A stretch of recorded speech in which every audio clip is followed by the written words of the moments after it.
Okay. Now Ismail goes, why are those two not for the first rak'ah and only for the second rak'ah? This is a really excellent question.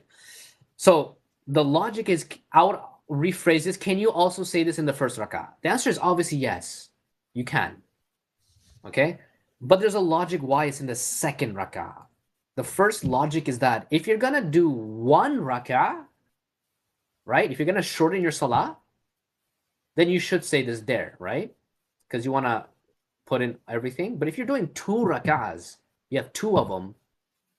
You have one to do something, the other one to do something else. It's up to you. You can still, if you want to use both rak'ahs to ask Allah and then go to the sujood and then come back to the second rak'ah, do this again, you can. You can add this here or here. But this is just to make it easier to learn, right? For you guys, because now we're going to add another verse over here. And you know what I mean? Explaining all this, what I just did, it's a lot. So putting in here. So there's nothing wrong for doing that, first of all. So it's very important. You can put it for both, but it's better practice to have it in the second. And I'm going to explain why. If you look at all the du'as in the Quran, for example, Noah, when he made his ultimate prayer in Surah 71, Noah, okay, where what is he pretty much wants to destroy all the kuffars, right? He wants to destroy all of them, right? He's making a big dua, Rabbi, I was warning them for this time, as privately, secretly, they all non-stop. He's basically telling everything. And this was at the end, he did all this. At the end, And okay, then I know. he said, Allah destroy them all. Exactly. How That do you was say? one. I forget the first. Yeah. So Noah does this. Abraham does but he's asking something. He's not just praying to Allah, worshiping him. He's asking Allah something. Like, Allah, I did all this, I did all that, this. They're mocking me, there's this, that, they hate them. So much stuff. Oh, this entire surah is this, guys. I'm not gonna read it. It's amazing, the dua. But he gives his justification. Allah answers the dua and does his thing. Then what happens? Abraham, same thing.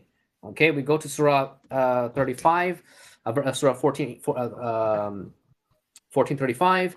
Abraham, this is the second part of the covenant. Remember the first one? He does stuff. He does things even in verse 125. Okay, we go to Surah 2. Allah teaches him how to do salah. He does all this, and then he asks. Okay, after he asks, Rabbi ja'al hadha al-baladan amina, and so on. He asks, and in the ending of his life, again he asks. It's always at the end. There's something like that. There's like this pattern at the end, right? Jesus, when his disciples, they wanted like this amazing miracle at the end, right?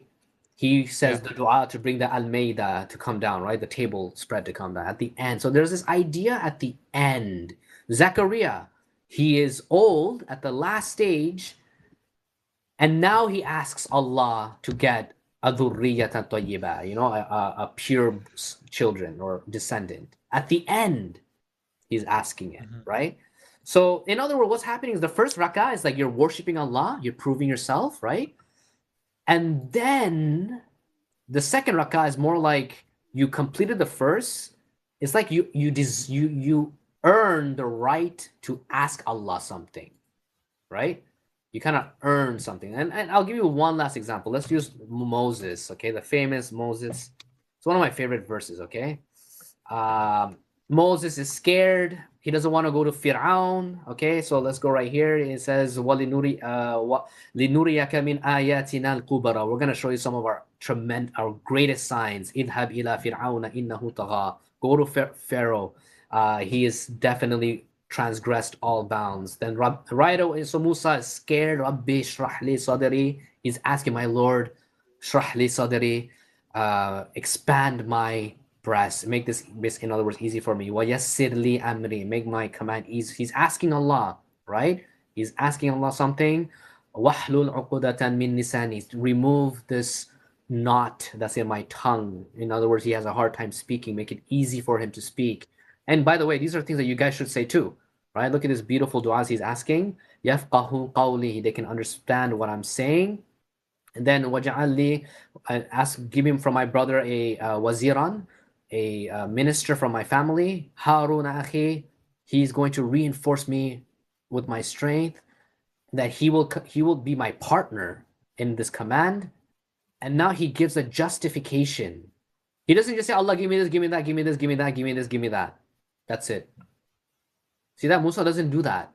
He says, I want, give me this, give me this, give me that, give me this, but كي نسبحك كثيرا ونذكرك كثيرا, that we can glorify you so much, because so that we can glorify you so much, Wow. so that we can remember you so much.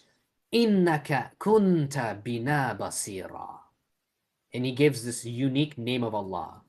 Then he finishes with Allah's name. So when, in other words, when you're gonna do Rabbana, save me from my people, najini minan qawmi dhalimin, save me, you can say, save me from these evil people. You are the most gracious, the most merciful. You are the one who saves your servants. You never let your servants down. Rabbi, bestow mercy upon me, forgive me. You are the forgiver of the sins. You are the most gracious, most merciful. Rabbi zidni ilma innaka ala kulli shay'in alim. My Lord, increase my knowledge. You know absolutely everything. My Lord, guide me. You guide whoever you want. You have to add Allah's name and also add كَيْ نُسَبِّحَكَ كَثِيرًا وَنَذْكُرَكَ كَثِيرًا. Something like this. If you're asking Allah something, if you ask Allah anything, always say why plus his name that goes with it. And trust me, guys, Allah has over 5,000 names in the Quran. There's definitely anything you can think of should be in the Quran. If you can't find it, it's probably useless. There's a lot of stuff, but here you want to build this up. Okay, this is why I put it at the second rak'ah. Okay, because you did the first rak'ah, you read, you did everything, you did the akifs and all that. You're fully devoted to Allah. You're fully concentrated. Now the second one is, okay, you're ready to ask Allah, or you're ready to thank Him. You just want to thank Allah. Thank you, Allah. Thank you for everything. Absolutely, thank you. You're taking this time just to be appreciated. Thank you for creating me. Thank you. Or so many things you can do here. Okay, this part, so many things. Okay. But this is why I put it at the second one. But Ismail, to your question, it's I hope that answers it, okay? Yeah.